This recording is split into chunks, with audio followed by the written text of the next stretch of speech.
Good morning, everyone.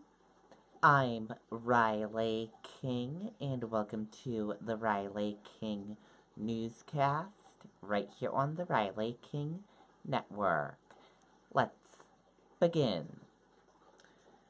Granite Staters woke up early to watch Royal Wedding yesterday.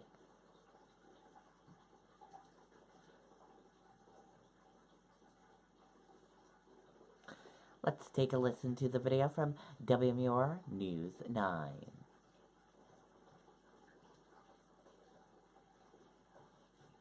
For more than a century, St. Mary's Bank has been putting New Hampshire families first. As the nation's first credit union, our values haven't changed, but the times have.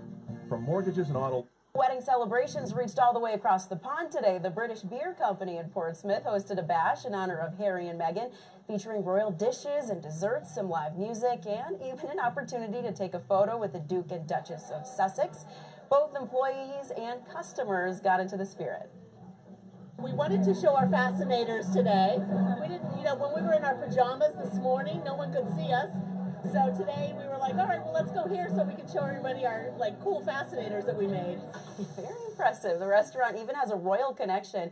Its executive chef, James Gibney, once cooked for the Queen when he was an intern at Windsor Castle. That is incredible. Okay, and there you go on that video and that report. And very cool. He cooked for the Queen once. Very cool.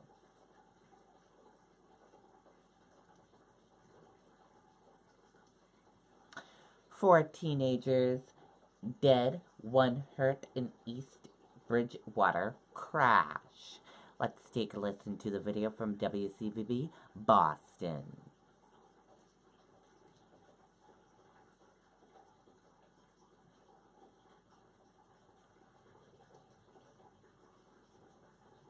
Is hip or knee pain slowing you down? I'm Dr. Jake Drew, an orthopedic surgeon at Beth Israel Deaconess Medical Center. Learn about the advances in joint replacement surgery and find out why younger people are now having the procedure at wcvb.com/health.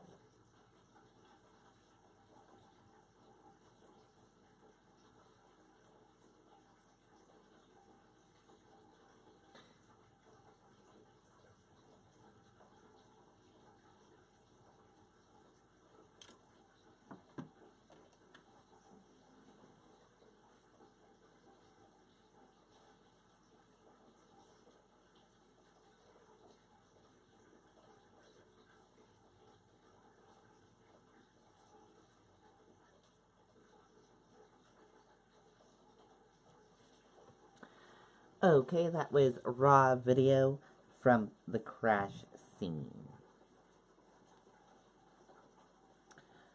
Four teenagers were killed and one person was in crucial condition following a one-vehicle crash along Route 106 West Street in East Bridgewater Saturday afternoon, the Plymouth County District Attorney's Office confirmed. First responders were called to the scene near the intersection of L'Oreal Street and Route 106 around 4:30 p.m. Timothy Cruz, the Plymouth County District Attorney, said the vehicle crashed into a tree. 3 of the victims were pronounced dead at the scene. The 4th victim was transported to Brockett Hospital, where he was pronounced dead. A 5th victim was transported to a hospital in Boston. Cruz said the victims were all males in their teens. Photos from the scene showed a white sedan covering the wreckage of a vehicle that appeared to have crashed into a tree on the front lawn of a home in the 500 block of West Street. The Enterprise reported firefighters had to use multiple sets of jaws of life extractions tool in an attempt to remove people from an overturned white sedan. It was not immediately clear what caused the crash. West Street and L'Oreal Street intersect near the crash scene. Authorities said weather conditions, speed, and other conditions were being investigated as possible factors in the crash.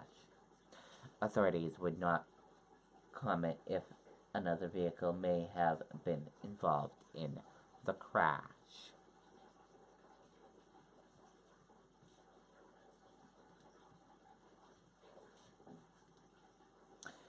Authorities believed body of missing West Bath man found.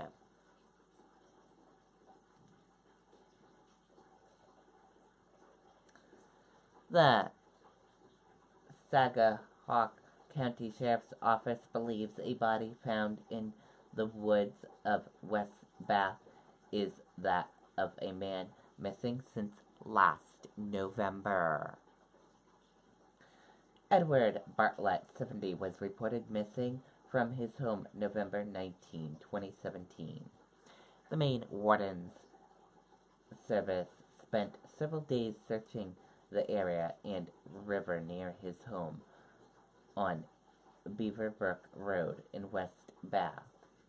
A silver alert had been issued for his disappearance. On Saturday, authorities say Barrett's body was found in the woods near Hill Road in West Bath by a local resident. There is no evidence of foul play, but officials are awaiting a final confirmation after an autopsy by the medical examiner's office.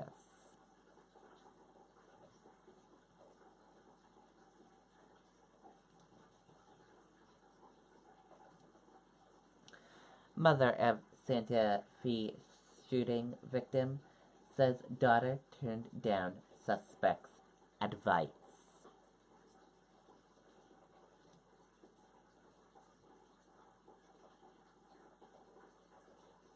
Let's take a listen to the video from ABC News. I've been a woodworker since 25 years. I want to build houses that last 500 years. I like the flexible with the old tools because we work in the middle of nowhere. It's more than a lifestyle than it's a regular job. We are here in Texas tonight at the scene of the latest mass shooting at an American school. Tonight, an entire campus wrapped in police tape. This one taking the lives of 10 people, 8 of them students. A gunman in a trench coat opening fire early yesterday morning.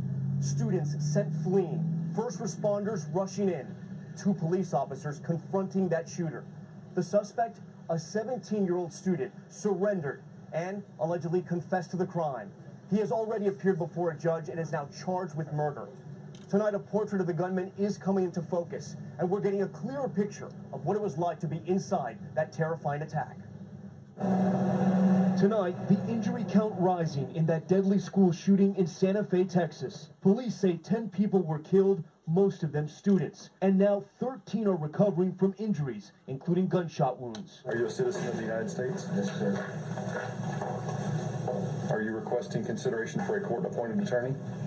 Yes, sir. The alleged teenage killer facing a judge, charged with capital murder and being held in solitary confinement. Tonight, he's on suicide watch. He is in a place where I'm not sure what he understands. Lawyers for the alleged killer, 17-year-old Dimitrios Pagorchis, have now met with him twice. Police say the teenage shooter took a shotgun and a pistol that belonged to his father.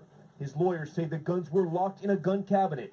The parents had no idea of their son's alleged plan. They didn't know, they didn't expect, and they surely couldn't have predicted. He's actually shooting. He's in the art room. We got shots fired right now, guys. Students tell ABC News the alleged shooter came through the back of the school. Authorities say he was also carrying explosive devices that did not function. Sophomore Rome Schubert was inside the first classroom targeted.